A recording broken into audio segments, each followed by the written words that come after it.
I'm lazy, alright? But if you're being honest, so are you probably, just a little bit. You don't have 2 years to make a slow academic comeback. We all want fast results.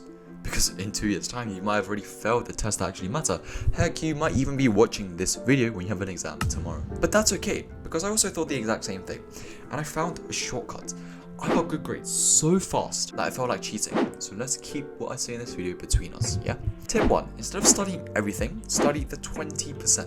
This is the first thing I changed that made my grades go from this to this. I stopped trying to study everything because let's be honest, not all topics are created equal. Some are basically guaranteed to show up in your exam, while others are just filler that your teachers throw in to make the syllabus look scary. Here's when I found the shortcut. The 80-20 rule. In the Pareto principle, it says that 80% of your results come from 20% of your effort, and this definitely applies in your exams. In school, 80% of your marks will come from 20% of the content, so why waste time on the rest? And how do you actually find out this? Well, you go through past papers and mark schemes and you highlight the questions that come up again and again and again, and you build your revision list from that.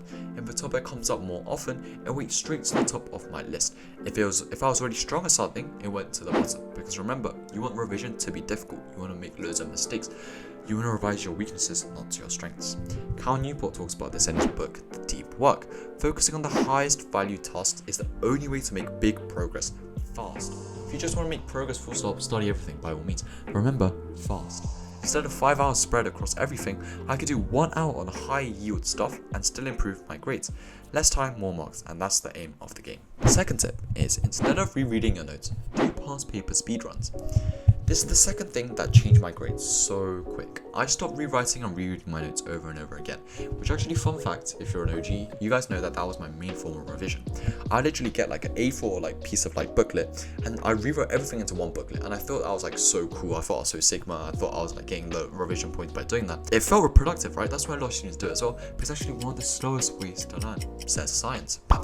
In the book Make It Stick, the authors explain that rereading has one of the lowest retention rates, also shown by the learning pyramid, right? But actively retrieving information, like answering questions, can boost retention to 70-80%. It's literally 8 times more efficient. So instead of pretty notes, I did something called past paper speedruns.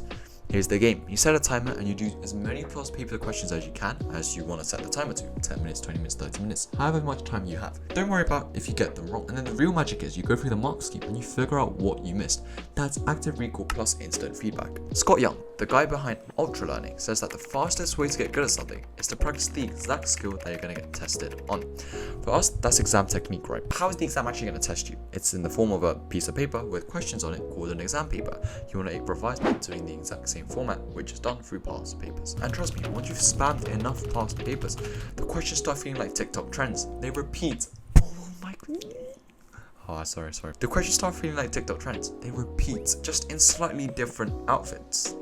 Answering them becomes second nature, and your exam panic is gone. And speaking of saving time, if you've ever sat through a 2-hour long YouTube lecture, took notes, and it even felt productive, but then you forgot everything the next day, you're not alone. That's exactly why I started using Y2Doc, and I wish I found it sooner. And their main tagline says it all. Are you tired of sitting through hours of YouTube videos only to forget what you learned? This is how to read, not rewatch.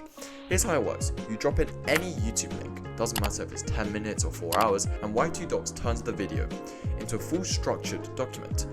I'm talking up to 10,000 words, with all the key points, examples, and explanations, not just a few bullet points. I used it last week for a dense neuroscience lecture, and instead of rewatching it twice, I had a full readable breakdown in under 10 minutes. Another time, I used it to pull quotes from a 3-hour Cold War documentary for an essay. Y2Docs saved me so much time. And the best part is, you can export it however you like, PDF, Markdown, audio, whatever fits your workflow. So if you're tired of scrubbing through timelines and you want to actually remember what you watch, check the link in the top comment. Y2Docs makes every second of a video count. But anyway, back to the video. The third thing that I changed, I stopped doing those fake 8-hour study days. You know the ones. You sit at your desk all day, but somehow also manage to scroll TikTok, rearrange your pens, stare at the wall, check your phone every 3 minutes, and wonder why nothing's going in. Cal Newport in Deep Work again says that focused, distraction-free work is worth more than triple the time of distracted work. That's because your brain's attention is like a flashlight. You can either point out one thing and burn a hole through it, or flick it around the room and barely see anything. So I switched to 2-hour deep work bursts. No phone, no notifications, no tabs open that aren't directly related to the task. This taps into Mihaly This taps into Mihail's flow, where you get so absorbed in the task that the time basically disappears. It's the same state athletes and musicians use to perform at their peak. Here's the wild part. Parkinson's law actually says that your work expands to fill the time that you give it.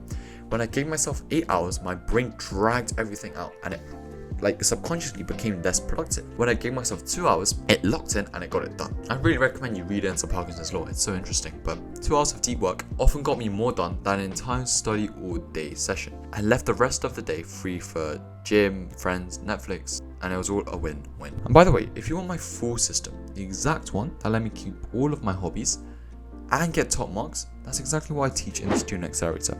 It's got weekly coaching calls, step-by-step study systems, a community of students all speedrunning their grades and making their academic comebacks, as you can see. Links below, and the doors are open right now, so please go check that out, and there might even be a sale on. The fourth tip is, instead of cutting hobbies, use them to boost memory. This is like such a gatekept secret, and I'm spelling it for free.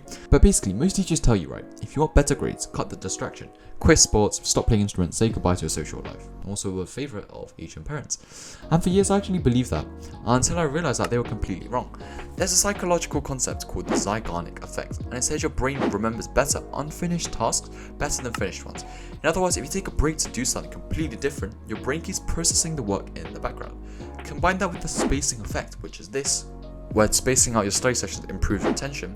Hobbies aren't a distraction, they're actually a performance enhancer. But no, your hobby can't be TikTok. For me, this meant keeping my piano practice, gym sessions, and badminton all together. I'd smash a deep study session, then go lift weights, or play a match, or go out with friends, then come back remembering more than if I studied straight through. If you love sports, music, art, dance, crafts, whatever, don't cut it, keep it. Utilize the spacing effect with it by maybe doing a study session in the morning and in the evening, and you can do whatever you want in the midday, and actually might be the secret sauce that boosts your grades. The last tip is, instead of aiming for perfect, aim for done. Here's the last thing that made my grades jump so much, and it was I stopped aiming for perfect, which is kind of crazy coming from me, right? Because you guys will know I'm such a perfectionist.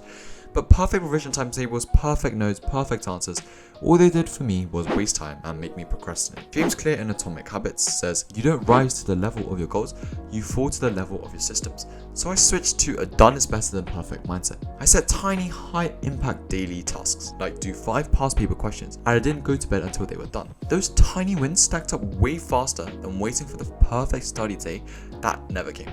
And before I knew it, I was getting more work done in less time than I had done ever before. So yeah, less time, better grades, more life. That's the whole point. And if you're sitting here thinking, okay, I want to do this, I'm hyped, but I also need someone to help me walk through it step by step. That's exactly why I built the Student Accelerator. You can see it's worked for so many other students around the world. And you'll get plugged into a system that's already gotten results for students who have had exams in 2 weeks and still aced them. We're starting the next round soon, and so if you want to get in before the doors close, check the link below.